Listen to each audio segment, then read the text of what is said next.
All right, Christian, come on up. Cool. All right. Hello. All right, name's Christian Kull. Is this thing working all right? Let me get it lower. Let's see. That's better, right? Yeah. All right. Hi, everyone. As John mentioned, I'm Christian Kull. I work for Adomni. I've been there for nearly 2 years. I look after the client partnerships team. If you're not familiar with Adomni, we're a programmatic digital out-of-home solution. A little bit about me. I've spent a couple years in ad tech. Actually started out as an advertising agency, where I learned a lot about how to sell and how not to sell in certain cases. Love outdoors. In fact, I'm really looking forward to taking this mountain bike excursion, although some people are convincing me to play some golf instead. We'll see how that goes. Love cooking. I love good food, good wine, and I currently live in Connecticut with my wife, 2 kids, and 2 dogs. And speaking of which, here they are. And as I was coming over to do this conference and knowing that it's pharma-related, healthcare-related, maybe we just say health and wellness-related, it made me reflect on my own health and wellness journey, since my 20s, and partially because I was coming here, but also because I have 2 teenage kids that have so much energy and are full of life, and it made me reflect on that time in my life when I had that much energy. And so I was like, let's see how this unfolded, from my 20s until now. In the 20s, I was loaded with energy. I always like to say that I lived an active lifestyle, but there was definitely a lot of scenarios where overindulgence became a commonplace. And in order to fix the overindulgence, I would have to do, some Advil and a leave and pick myself up, dust myself off, and move on.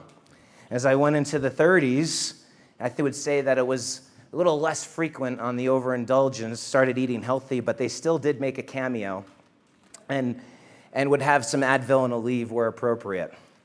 But now, in my 40s, it's a little bit different where I am focused more on, or really conscious about what's going in my body so I can take the proper nutrients, so I could fuel my body, but also before workouts, maybe I'll take an energy drink or protein powder to make them more worthwhile.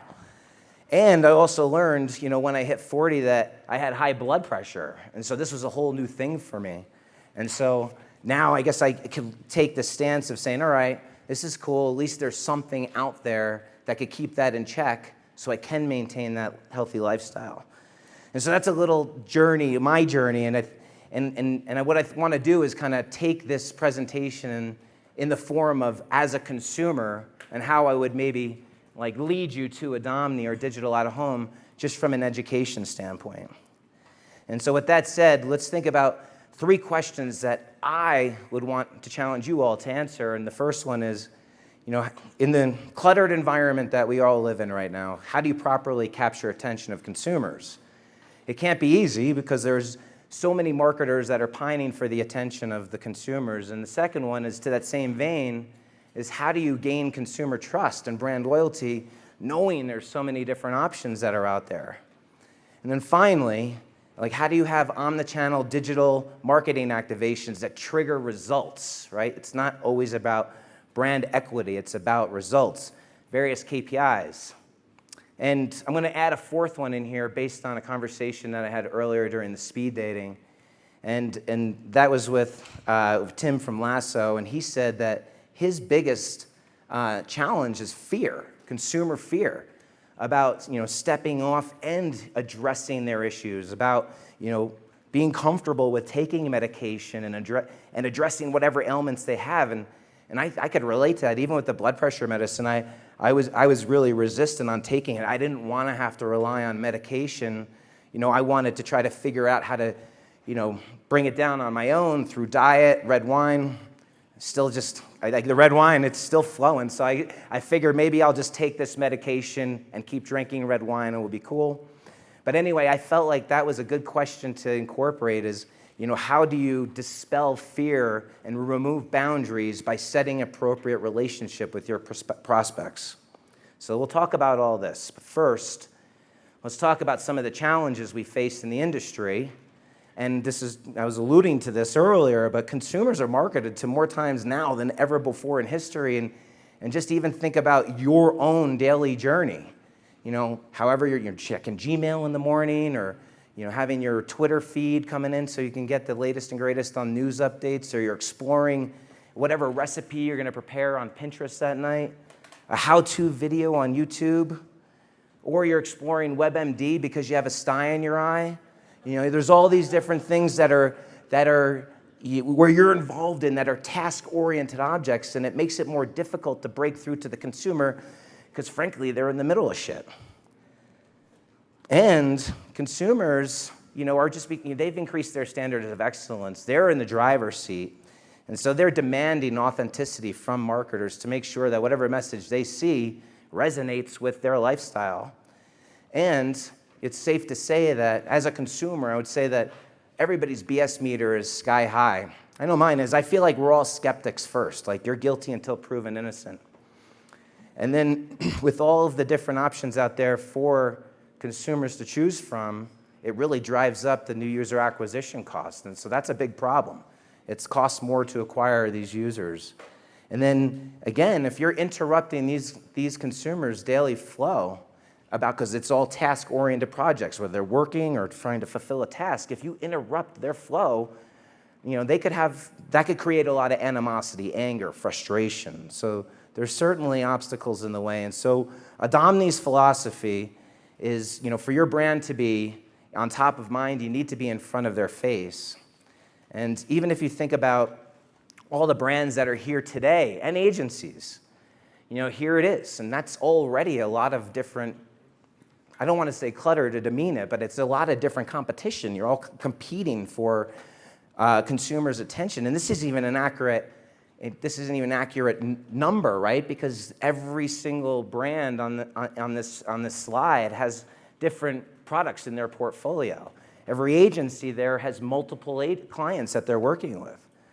And so the thing I would challenge you all is how can you incorporate something different into your overall media mix that could potentially stand out? And so a lot of what I just talked about was digital media and how everything is task-oriented. I come from a measurement space. I'm not dispelling digital media at all. I know it works. I just don't know that you have to be really particular with how to deploy it. Time and place is key. Segmentation is key. There's a lot of different facets to making a digital media campaign successful. But I will say that it's very easy to mess it up. And so, but with digital out of home, you could take a different stance because it's now thinking about it as targeting consumers as they go about their daily journey while they're just going about their day when their face isn't buried in their phone, right? Like this is something where there's no tasks that are involved at the moment. They're just going about their day. And now you can have this unmissable, uninterruptive, yet meaningful way of getting in front of consumers. Because a lot of people think like, oh yeah, digital out of home, it's really just about, digital billboards and transit shelters and bus shelters. No, it goes well above and beyond that now to have screens, to reach these consumers throughout their day, whether it's inside gyms, whether it's inside doctors' offices, grocery stores, convenience stores, pumping gas with our friends at GSTV. So there's a lot of different ways that you could target these consumers throughout their day in a meaningful and strategic way.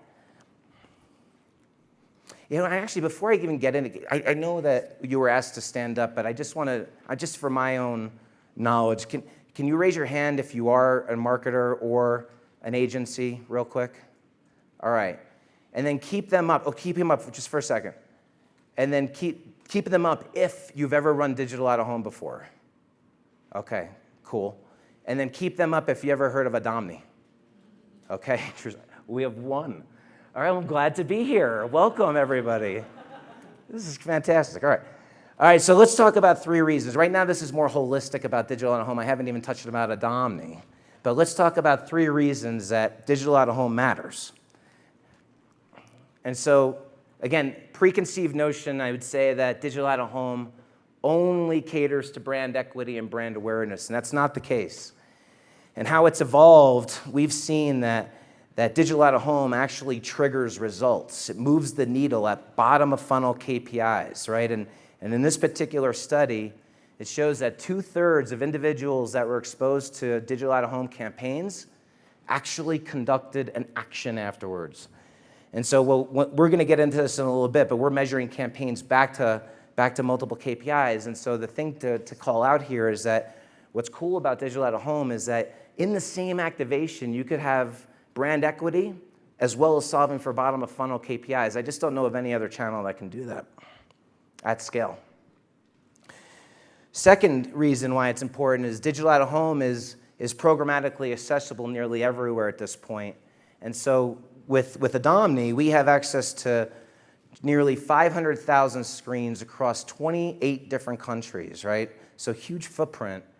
But an even cooler thing is that with the venues, we have nearly 40 different venue types. And so a lot of the fun with creating plans is coming up with the venue types that's going to make the most sense to move the needle from both brand equity and those bottom of consideration funnels. Like I mentioned it already, doctors' offices, gyms, pharmacies, grocery stores. There's a lot of things for you to incorporate into the plan that could move the needle. Also, not to quote Tim twice in one day, but he did say that he was told by an anonymous party that anytime something didn't work from a bottom of a funnel KPI, we'll just call it brand awareness to make sure that it still maintains value. And so I would say that any campaign that we run for you, let us measure it to a KPI that's important to you so you understand whether it is in fact moving the needle or not. All right, so who is Adomni, right? We've been talking a lot about out-of-home, so here it is. Adomni is, you could call us a screen aggregator, if you will. We partner with literally 375 different media owners around the globe where they provide us access to their inventory, and we make it available on one simple and easy-to-use platform. It's our DSP. And so all the usual suspects that you would think are in there, like Lamar, Outfront, Clear Channel, JC2Go, Volta, GSTV, who's here in the room, right? All of these folks are our partners that we work closely with. So it's just very important to know that all inventory that you want to access is available here and through Adomni. And we are, what might be surprising to some of you is that we're even incorporating data into the mix, data for segmentation, excuse me. And so there was a segment earlier about talking about behavioral and demographic data being the cornerstone of any buy as a starting point, and you could certainly do that. We work with PlaceIQ, among other data partners, to help us narrow down screens or prioritize screens that would over-index against your segment of choice. And it's not just about, behavioral and demographic segments too. It's about like targeting beachgoers or gym goers, anything that has a healthy lifestyle. And so just think about, as you try to incorporate digital out-of-home into the mix, how much it can mirror digital media by the use of leveraging data. And when you go into the platform in our DSP, it appears exactly like it's a digital media buy, and it is just a matter of time before digital out-of-home is the next major ingredient within the overall digital media mix. All right, quick sample. We did this on the fly. We wanted to just look at what a campaign would look like in Salt Lake. We're all in Utah, so let's look at Salt Lake. And we're like, all right, let's pretend that the initiative was either driving traffic to Walgreens and targeting them while they're in Walgreens.